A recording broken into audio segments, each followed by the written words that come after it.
जय हिंद दोस्तों। आज आप सीखेंगे संस्कृत में शब्द के भेद। दोस्तों, शब्द के भेद क्या होता है और ये किस प्रकार का होता है, इन सारी चीज़ को आप सीखेंगे। संस्कृत में जो है सामान्यतः यदि देखा जाए तो शब्द को दो भाग में रखते हैं, एक सार्थक, दूसरा निरर्थक। सार्थक का मतलब होता है ऐसा शब्द जिसका कोई अर्थ होता है, उसको बोलते हैं सार्थक। जैसे मान लीजिए जलम बोलते हैं जिसको हिंदी में पानी, पत्रम जिसको हिंदी में पत्र, रमा मतलब रमने वाली, नाम अच्छा लगने वाले नाम, ये हो गया सार्थक। निरर्थक, निरर्थक का मतलब होता है ऐसा शब्द जिसका मतलब सही अर्थ नहीं होता है फिर भी प्रयोग करते हैं, उसको बोलते हैं निरर्थक शब्द। ठीक है,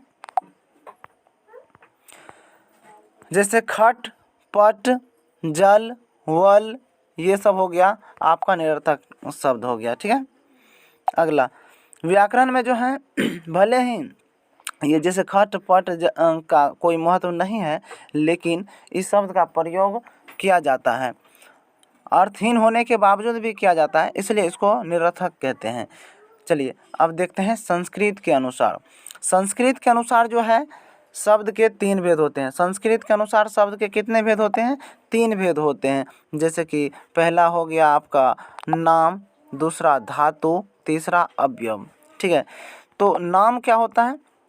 नाम जो है दो प्रकार के होते हैं, एक विकारी होते हैं, दूसरा अविकारी होते हैं। विकारी उसको कहते हैं जिसका रूप अस्थिर रहता है, और अविकारी उसको कहते हैं जिसका रूप अस्थिर रहता है। ठीक है, तो संस्कृत में जो नाम है, ठीक है, नाम वह शब्द, नाम शब्द जो है लगभग तीन प्रकार के होते हैं। संस्कृत में नाम कितने प्रकार के होते हैं? तीन प्रकार के होते हैं। एक संज्ञा, सर्वनाम, विशेषण। संज्ञा क्या होता है? संज्ञा आप व्याकरण में भले भांति समझते होंगे, किसी भी व्यक्ति, वस्तु, स्थान के नाम को क्या कहते हैं? संज्ञा कहते हैं। जैसे लता, राम, फलम, ये सब क्या है? संज्ञा है। ठीक है, उसके बाद सर्वनाम। सर्वनाम क्या होता है?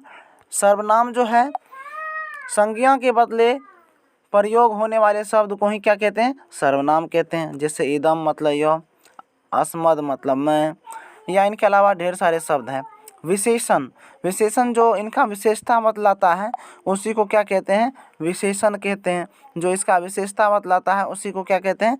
विशेषण कहते हैं। जैसे श्याम मतलब काला, जैसे मान लीजिए बोलेंगे राम श्याम अस्ति, तो राम काला है, तो यहाँ पे इसका विशेषण है काला। इस प्रकार का शब्द श्वेत जिसको सफ़ेद बोलते हैं, कटु मतलब कड़वा, निपुण, योग, मूर्ख, ये सब क्या हो गया? विशेषण हो गया। दूसरा है धातु। धातु क्या होता है? धातु जिसको हम लोग हिंदी व्याकरण में क्रिया बोलते हैं, उसी को संस्कृत में धातु बोलते हैं। मतलब जिससे करना होना समझा जाए या जिससे कोई कार्य किया जाए उसी को धातु कहते हैं। जैसे पठति मतलब पढ़ता है, भ्रमति मतलब घूमता है, लिखति लिखता है, वदति मतलब बोलता है।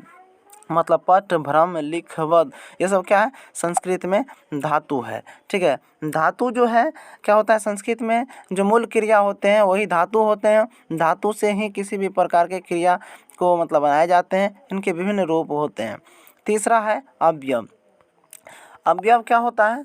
अवयव जो है वे शब्द होते हैं जो सदा एक प्रकार के होते हैं, जिसका रूप कभी नहीं बदलता है। ऐसे शब्द को क्या बोलते हैं? अवयव बोलते हैं। जैसे च हो गया जिसको हिंदी में और कहते हैं, न हो गया जिसको हिंदी में नहीं कहते हैं, एब हो गया ही, अद्य आज, यथा जैसे, यदा जब, ये सब शब्द जो है कभी नहीं बदलता है। चाहे जिस सेंटेंस में लिखा जाए, जिस वाक्य में लिखा जाए, इसका उपयोग हमेशा इसी रूप में होता है। तो मुझे उम्मीद है कि दोस्तों आपको संस्कृत में जो शब्द के भेद होते हैं और साधारण जो शब्द के भेद होते हैं आपको समझ में आया होगा।